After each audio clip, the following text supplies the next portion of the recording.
Bem-vindos, bem-vindos, como estão vocês? Hoje eu vou responder mais 7 perguntas, aquelas perguntas mais comuns que fazem lá no canal. Já vou aproveitar aqui para que, se você quiser, deixe suas sugestões, deixe lá suas perguntas, curta e compartilhe nas suas redes sociais, nos seus grupos de WhatsApp e, claro, no meio do aeromodelismo e da aviação. Falando em aviação, em seguida eu vou fazer um outro vídeo aí comentando sobre a Revoar.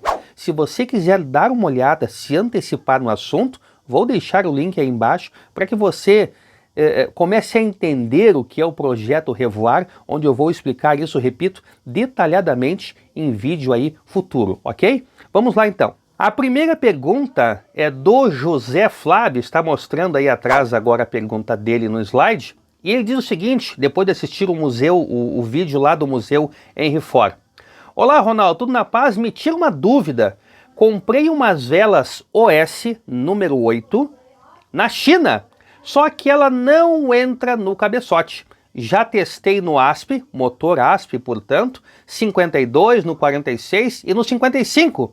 E nada, ela dá 2 voltas e endurece. Ou seja, o que ele está dizendo é o seguinte, ele recebeu a vela, comprou na China, e na hora de parafusar ali no cabeçote, ela dá 2 voltas e trava, não vai adiante. Vamos lá então. Pode ter certeza absoluta que esta vela não é OS original. Isto aí, infelizmente, se propagou muito nos últimos anos aí, e o pessoal compra a vela OS achando que é e na realidade não é. Certamente ocorreu alguma falha no processo de usinagem, onde ali uma diferença de frações de milímetro faz com que o diâmetro tenha ficado maior e ele não parafuse corretamente no cabeçote. E não force, porque se você forçar, ela vai entrar. O problema vai ser o dia que tu precisar retirar. Ela vai estar travada e provavelmente vai danificar a rosca do cabeçote. Nossa segunda pergunta é do Joaquim Daniel, que assistiu o vídeo onde eu e o Cláudio Costa falamos sobre aileron diferencial.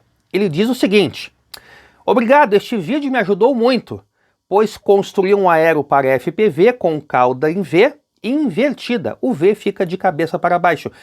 Aquele avião, o Predator, da Força Aérea Americana, tem uma versão dele que a cauda é em V também, mas para baixo, invertido em relação, por exemplo, ao avião Bonanza, lindo avião Bonanza, cauda em V. E este aero não tem leme, e em um dos voos na curva para pouso, com pouco motor, só não derrubei o aero porque estava alto ainda, modelo Sky Hunter. Vamos lá. Primeira questão, tá? Cauda em V, o pessoal às vezes custa para entender, eu inclusive já fiz um vídeo especificamente sobre este modelo, a mecânica, o funcionamento da cauda em V. Imagine a cauda em V como se fosse 2 lemes, só que eles estão inclinados.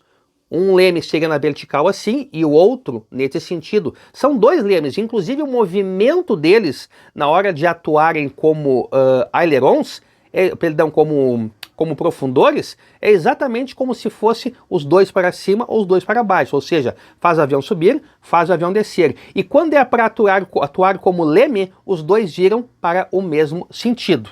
Em relação ao aileron diferencial, ele ajuda muito em determinadas situações e principalmente em alguns aviões que são mais críticos, porque em vez de fazer o avião girar no eixo, ele inclina uma asa para cima enquanto a outra se mantém no voo nivelado. Evidentemente que eu estou aqui generalizando, né, fazendo uma análise meio grotesca. É como se apenas um lado da asa subisse. Isso evidentemente vai ser proporcional à intensidade dos comandos dado em cada um dos ailerons, ok? O MR Forrozeiro assistiu o vídeo do WD-40, vídeo de número 178. À medida que eu vou falando, eu vou deixando os links dos vídeos aí em cima para vocês assistirem também, ok?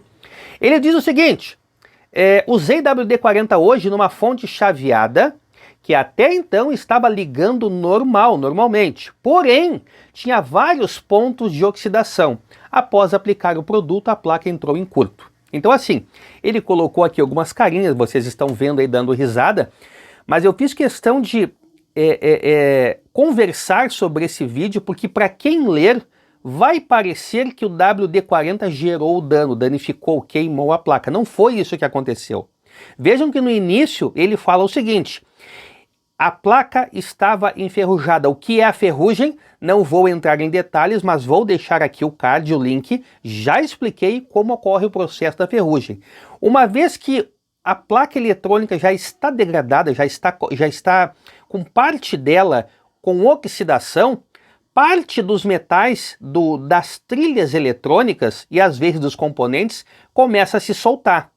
E aí, quando ele aplicou o WD-40, isso se espalhou geral. E no momento que ele ligou, deu curto. Mas não foi o WD-40? Não. Qualquer coisa que passasse ali ia fazer essa ferrugem se espalhar.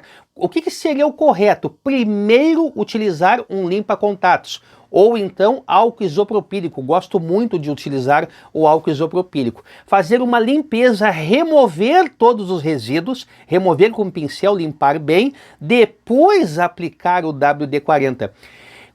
Quando ele aplicou o WD-40 por cima, é como se tivesse pego, por exemplo, limalha de ferro e espalhado ali em cima. Já estava isso pronto, iria acontecer de qualquer maneira, só que ao pulverizar o WD-40, provavelmente parte desta oxidação foi deslocada para alguns pontos onde circulava a corrente elétrica e gerou dano, ok? Não foi, portanto, o WD-40 o culpado. O Vande GB, ao assistir o vídeo aqui sobre memória muscular, deu a narrativa dele. É isso que eu faço, sempre me imagino dentro da aeronave. Pessoal, isso é uma coisa que requer treino, tá? Para quem está começando, aliás, eu vou fazer uma sériezinha de vídeos pequenos direcionado assim a quem está começando no hobby, porque hoje a gente vê muito isso. O pessoal acredita que acelerar, o avião corre, decola e está tudo resolvido. Lá em cima eu me viro, não é assim que funciona, tá? Então, se imaginar, se projetar como se você estivesse dentro do avião, facilita absurdamente a pilotagem, não tenha a menor dúvida, porque justamente por essa questão de projeção de posição. O aeromodelista, ele não está dentro do avião, ele está fora, ele está longe, ele é uma segunda pessoa. Então ele de longe tem que ter a percepção da posição que o avião está, o ângulo, a velocidade, se ele está inclinado ou não. De dentro do avião, isso é muito mais fácil. O Leandro Cardoso, assistindo ao vídeo aqui sobre o Águia de Fogo, o número 59, aliás, esse vídeo já deve ter passado de 200 mil visualizações, é um dos que mais nós temos destaque, diz o seguinte: e as partes do Águia de Fogo foram vendidos, você sabe quem comprou? Eu cheguei a procurar esta informação, tá? Quando fiz a segunda edição do Águia de Fogo, vou deixar o card aqui também, onde eu explico lá o que aconteceu com este helicóptero. Ele se acidentou e eu conto em detalhes toda a trajetória que depois do seriado ele foi vendido por uma empresa de... não era táxi aéreo, é uma empresa de emergência aérea, um transporte aeromédico, algo assim. Mas depois do acidente com o avião, com o helicóptero, perdão, eu acredito que nem tem essas informações, porque o acidente foi bem feio, não deve ter sobrado muita coisa para poder aproveitar. Assista o vídeo que está no card aí que vocês vão entender melhor. O Will Alves, assistindo o episódio número 120, Dicas para que o motor não apague, relata o seguinte, olha que interessante isso. Amigo, e quando acontece de girar a hélice e não está puxando combustível, o que pode ser? Bom, aqui já não é uma questão relacionada diretamente com o vídeo que fala 10 motivos para o seu motor não apagar. Ele não está conseguindo fazer o motor puxar combustível, girando a hélice não vem combustível. Tem N coisas que podem estar acontecendo. A primeira delas, mangueira furada. A segunda delas, as mangueiras invertidas. A mangueira da mufla está no carburador e do carburador está na mufla. Ou para quem tem uma terceira mangueira, que eu gosto muito, que é aquela de abastecimento, está ocorrendo alguma inversão de mangueiras ali. Outra possibilidade, a mangueira dobrada. Outra possibilidade, tanque furado.